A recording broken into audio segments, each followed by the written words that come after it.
చేకూరేలా ఉండడంతో ప్రళయం తప్పదా అనే చర్చ సాగుతోంది. మయన్మార్ భూకంపం షష్టగ్రహ కూటమి ప్రభావమేనా అన్న ఆందోళన కూడా వ్యక్తమవుతోంది. షష్టగ్రహ కూటమితో ప్రకృతి విధ్వంసం తప్పదా? షష్టగ్రహ కూటమి ప్రకృతి విపత్తులకు లింక్ ఉందా? అసలు షష్టగ్రహ కూటమి ప్రళయానికి సంకేతమని చెప్పొచ్చా? పండితులు సిద్ధాంతులు ఏం చెప్తున్నారు? శాస్త్రవేత్తలు చెప్తుందేంటి? ఈ అంశంపైన ఇవాళ డిబేట్ లో చర్చిద్దాం. ఈ రోజు మనతో డిస్కస్ చేయడానికి ప్రొఫెసర్ మల్లికార్జున్ గారు, హెచ్ఓడి జియాలజీ డిపార్ట్మెంట్ కే నుంచి జూమ్ లైన్ లో సిద్ధంగా ఉన్నారు. నమస్తే సార్, వెల్కమ్ టు డిబేట్. నమస్తే అండి. మల్లికార్జున్ గారు, అసలు ఏంటి ఈ భూకంపాలు ఏర్పడడానికి కారణం ఏంటంటారు? ముఖ్యంగా భూకంపం ఏర్పడడానికి కారణం అనేది భూమిలో ఉన్నటువంటి పరిస్థితుల వల్ల ఏర్పడుతుందండి. అయితే ఈ భూమిలో జరిగే పరిణామాలు ఏంటంటే, మన భూమి యొక్క పై పొర ఏదైతుందో భూమి యొక్క పై పొర ఏదైతుందో 100 కిలోమీటర్ల పై పొర ఏదైతుందో దాన్ని లిథోస్పియర్ అంటే శిలామండలం అంటాము. అయితే ఈ లిథోస్పియర్ అనే ఈ పై గోళం ఏదైతుందో ఆ యొక్క మండలము మనకు పలకగా విరిగిపోయి ఉంది. అంటే ముక్కలు ముక్కలుగా విరిగిపోయింది. మన ఉల్లిగడ్డ యొక్క పై పొర ఎలా అయితే విడివిడిగా ఉంటుందో అలా ముక్కలు ముక్కలుగా విరిగిపోయి ఉంటుంది. అయితే ఈ ముక్కలన్నింటినీ మనము ప్లేట్స్ అంటాం. ఈ పలకలు అంటే తెలుగులో అయితే ఈ ప్లేట్స్ కొన్ని ఒకదాని నుంచి ఒకటి దగ్గరగా జరగడం, కొన్ని ఒకదాని నుంచి దూరంగా జరగడం అనేది సంభవిస్తుంటుంది. మరి ఇలా ఈ కదలికల వల్ల భూమి లోపల ఆ ఒత్తిడి పీడనం అనేది ఏర్పడి అది సడన్ గా రిలీజ్ అవడం వల్ల మనకు భూకంపాలు వస్తుంటాయి. ఇప్పుడు మనం ఇవాళ భూకంపం మయన్మార్ లో జరిగినటువంటి భూకంపం ఏదైతే జరిగిందో అది మండలే ప్రాంతంలో జరిగింది.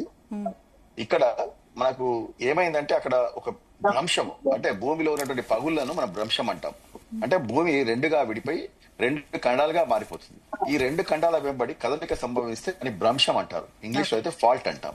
అయితే ఈ మయన్మార్ ఏదైతుందో నిలువుగా నిట్ట నిలువుగా అంటే ఉత్తరం నుంచి దక్షిణం వైపు 1200 కిలోమీటర్ల మేరకు మనకి ఈ భ్రంశం ఉంది.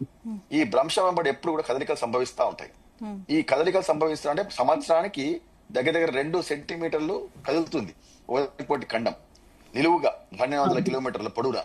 అయితే అలా కదులుతున్నప్పుడు ఆ కదిలే ప్రదేశంలో ఒత్తిడి లోనై పీడనం ఉంటుంది. ఆ పీడనం సడన్ గా ఎప్పుడో ఒకసారి రిలీజ్ అవుతుంది. రిలీజ్ గానే మనకు భూకంపం వల్ల వస్తుంది. అయితే ఇవాళ వచ్చినటువంటి భూకంపం ఏదైతుందో 7 రిక్టర్ స్కేల్ పై 7.7 వచ్చింది. అది చాలా పెద్ద భూకంపం అండి. అది చాలా ప్రమాదం సూచించిన భూకంపం. ఎన్నో ప్రాణ నష్టం, ఆస్తి నష్టం సంభవిస్తుంది. మనకు జనరల్ గా 6 దాటిందంటేనే పెద్ద భూకంపము. రిక్టర్ స్కేల్ పై 6 వస్తే ఇప్పుడు 7.7 తర్వాత 2 సార్లు వచ్చింది ఇది మరి భూకంపం. కావున ఇది చాలా ప్రమాదకరమైన సూచిక మనకు. అందుకోసమే ఎక్కువ మీకు ఆస్తి నష్టాలు, ప్రాణ నష్టం సంభవిస్తుంది మయన్మార్ ప్రాంతంలో.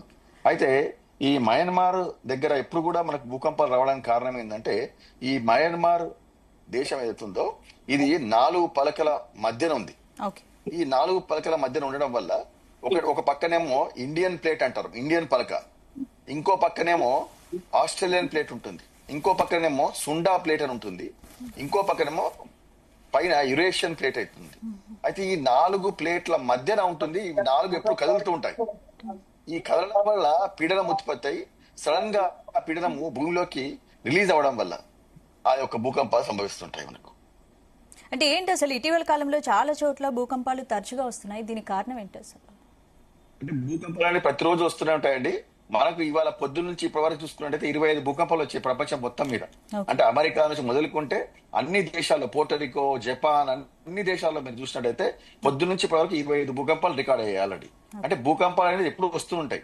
మీకు 2, 3 పైన 5 వరకు చాలా భూకంపాలు వస్తాయి. 5 నుంచి పైనకు కొంచెం తక్కువ భూకంపాలు వస్తాయి, అంటే ఎక్కువగా రావు. కాబట్టి భూకంపాలు అనేది సర్వసాధారణంగా భూమిలో వస్తాయి. మనం నిద్రపోతాం కానీ భూమి నిద్రపోదండి. లోపల ఏదో ఒక ప్రక్రియ జరుగుతూనే ఉంటుంది. ఆ ప్రక్రియ వల్ల మనకు భూకంపాలు సంభవిస్తుంటాయి. అంటే ఇప్పుడు చూసాం, ఈ రోజు మయన్మార్, థాయిలాండ్ లో వచ్చిన భారీ భూకంపం అనేక ప్రశ్నలకు కారణమైందని చెప్పొచ్చు. మీరు ఒక్కరోజే 6 భూకంపాలు వచ్చాయంటున్నారు, మరి ఇది ఎలా సాధ్యం? అసలు ఒక్కరోజే ఇన్నిసార్లు వస్తాయి? 6 కదా, 25 భూకంపాలు ప్రపంచం మొత్తం మీద రికార్డ్ అయినాయి ఇలా పొద్దు నుంచి ఇప్పటి వరకు. ఒక మయన్మార్ లోనే మీరు చూసినట్టయితే 4 సార్లు భూ కంపించింది. మనకు 2 అంటే 7.7 వచ్చింది. దరిదాపు 7 వచ్చింది. చిన్న 5-4 పాయింట్ భూకంపాలు కూడా మనకు మయన్మార్ లో వచ్చినాయి. అంటే దాన్ని ఆఫ్టర్ షాక్స్ అంటాం. భూకంపం వచ్చిన తర్వాత మళ్ళీ వచ్చేటువంటి వాటి ఆఫ్టర్ షాక్స్ అంటాం. అంటే ఇంకా అడ్జస్ట్ అవుతుంది అక్కడ భూమి. అడ్జస్ట్ అయ్యే టైంలో ఈ ఆఫ్టర్ షాక్స్ వస్తూ ఉంటాయి అన్నమాట. రైట్, మనతో మాట్లాడడానికి ప్రముఖ జ్యోతిష శాస్త్ర నిపుణులు నాగేశ్వర సిద్ధాంతి గారు కూడా జూన్లలో సిద్ధంగా ఉన్నారు. నమస్తే అండి సిద్ధాంతి గారు. నమస్కారం అమ్మా. సిద్ధాంతి గారు, అసలు షష్టగ్రహ కూటమి అంటే ఏంటి? ఈ షష్టగ్రహ కూటమితో ఎలాంటి పరిస్థితులు ఏర్పడిపోతాయి? సదాశివ సమారంభం శంకరాచార్య